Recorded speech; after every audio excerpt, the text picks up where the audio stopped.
I don't understand how we got so toxic. Let's have a look at some of the propaganda that Obama has been engaging in. And again, the idea of trotting out these senior statesmen of the Democratic Party, that also don't seem so legitimate to me. Like in 2008, I was in your country for the first time. I was about to become a movie star, host the VMAs, marry one of your great pop stars, do a movie with one of your great rap moguls, P. Diddy. What happened to that guy? You don't hear about him though. Where's that guy gone? Hello? Where did he go? That's going to be an interesting time if Trump wins the election.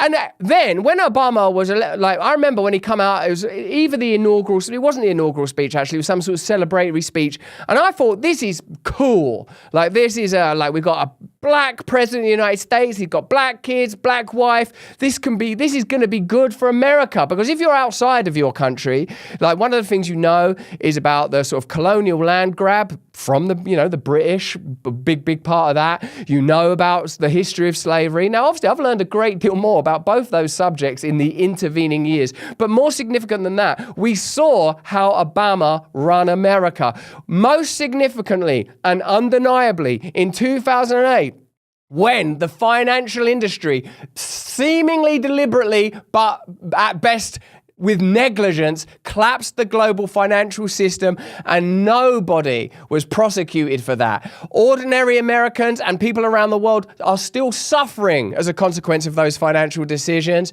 Houses foreclosed, economy tanked, and since then, really, it's been one crisis after another. So the idea that Obama is all about hope and change, that's a long departed idea. But his election and continued popularity could be used to undermine the idea that Trump-supporting nationalists are inherently racist, because there has been an ongoing conflation with the idea of nationalism and racism and bigotry more broadly. Well, obviously, what we believe on this channel is that nationalism is a response to globalism. And what globalism has as its modus operandi and a requirement is the emergence of statesmen and stateswomen that appear on the surface to be sort of borderline pop stars, although you don't want to see these guys rap. Believe you me, you don't want to see Obama rap.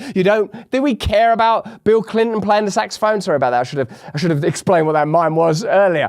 Or do we care that Tony Blair could play the guitar? Or do we care that ultimately they are operatives of globalism? And I don't mean in some shady cadre way. I mean, they will sign WHO treaties. They will do what NATO wants. They will accept big donations from Bill Gates. That's what I mean by globalism. And Trump, whatever his flaws and failings are, is a havoc-wreaking, chaotic bull in the china shop of globalism, because he's an America First positive politician. And in France, we're seeing the emergence of those movements. In Austria, in the UK, in India, everywhere around the world, ordinary people are recognizing that whilst nationalism and state power will always come with problems, it's better than globalism.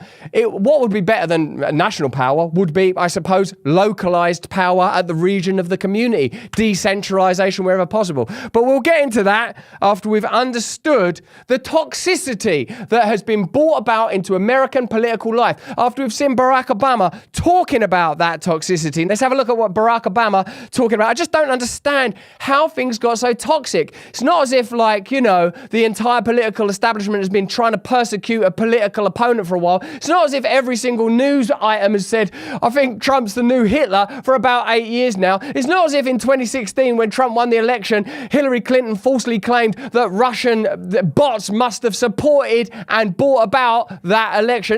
None of these things are true, right? What's bringing about all this toxicity and bitterness? I don't understand how we got so toxic and just so divided and so bitter. And I get why sometimes people just don't want to pay attention to it. And we all have friends like that. We have family members who just like, it's all a circus out there. I get that. It is a bloody circus out there, and who's the ringmaster of this circus? Let me know in the comments and chat who you think's a potential candidate for ringmaster of this circus, and who are the people that are generating all this antipathy and hatred and loathing.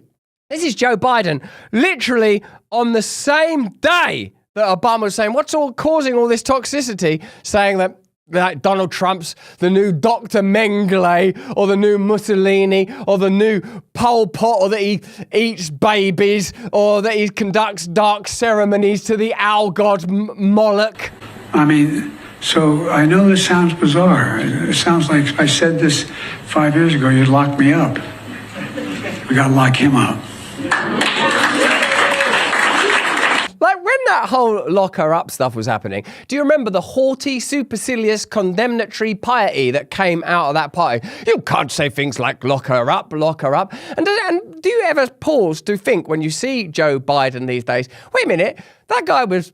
Isn't he the president? What went on? I don't know. How did all of that change? Was it like he had a really poor showing in a debate years after many people had said he was demonstrably inept, and ultimately he had to be usurped and replaced by Kamala Harris, and the establishment had a massive problem because Kamala Harris was inherently unpopular, a person who just seems by her very nature not to be designed for public life, a person who has the kind of gauche, geeky awkwardness of an off-duty clown trying to make small talk with parents after a disastrous party appearance. Don't you feel that they're trying to manage that they're trying to mangle and wrangle and corral our heads into a place where we look at Kamala Harris and see president rather than, well, the sort of extraordinary creature, and I mean this with all love and respect, actually. What I mean by it is that's not a person that should be running a country. None of these people, none of these stooges or vassals or ciphers should be running what is still the most powerful country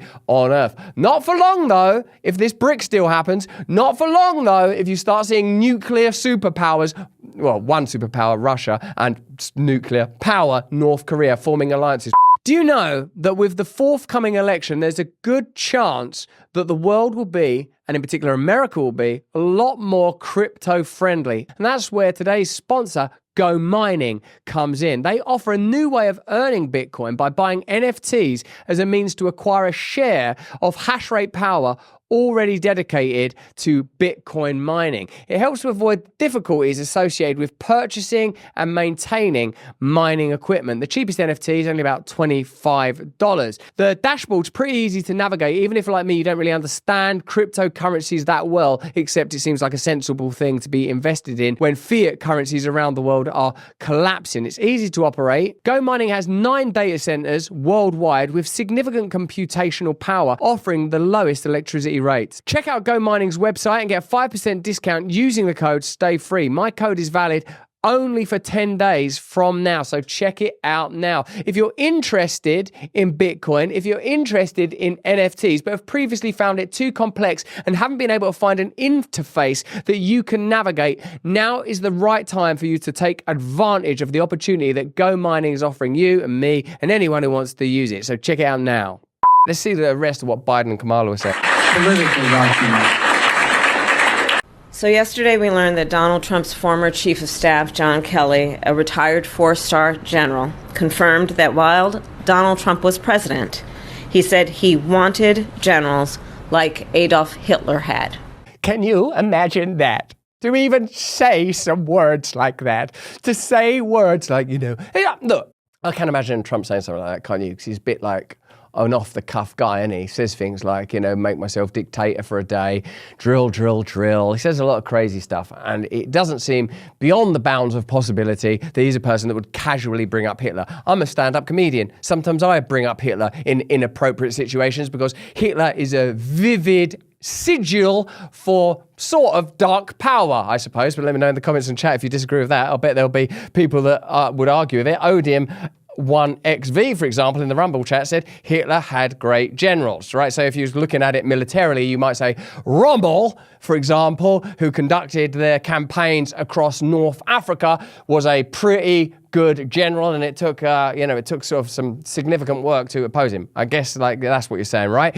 Well, maybe he would say a thing like that, and maybe that's not a good thing to say. You can certainly make the case for that being a sort of an inappropriate or clumsy thing to say for a president. But what it's not as bad as is Russia and North Korea coming into alliance during a war in mainland Europe. What is not as bad as is significant countries from across the globe coming together to oppose the hegemony of the dollar. Now, I mean, maybe it'll be better. Maybe we want to live in the BRICS world. Maybe the ascent of China and Russia is what has to happen now. And maybe, just maybe, that's the battle that's really being fought. But in truth and in reality, we should be candidly and openly having that conversation rather than pretending that Donald Trump making some off-color remark about Adolf Hitler is important. Did you see the sort of somberness of it? He mentioned Hitler. He said the name. It's not Voldemort. You can talk about Hitler. It's not Beetlejuice. It's not, who's the other one that's like that? Candyman.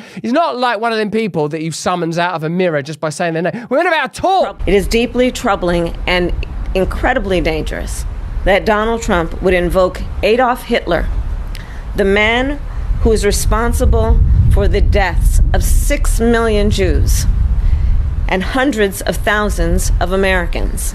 It's not Bloody Mary.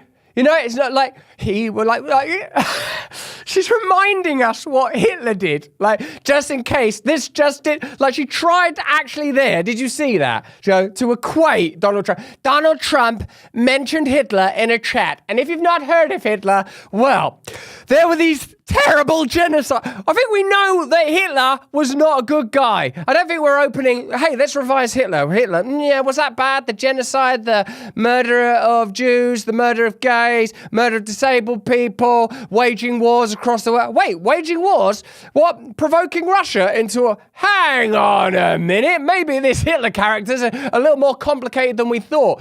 The idea that you can, what do I want to say? Harness the horror of the Holocaust and use that to condemn Donald Trump because he's mentioned Hitler shows you that we are living in a time of reductivism, stupidity, and propaganda. And the reason that your consciousness is being dragged down to that level is because of this. If you are awake, you are going to spot what's happening. Who wants to control your free speech? Who wants to control your homes?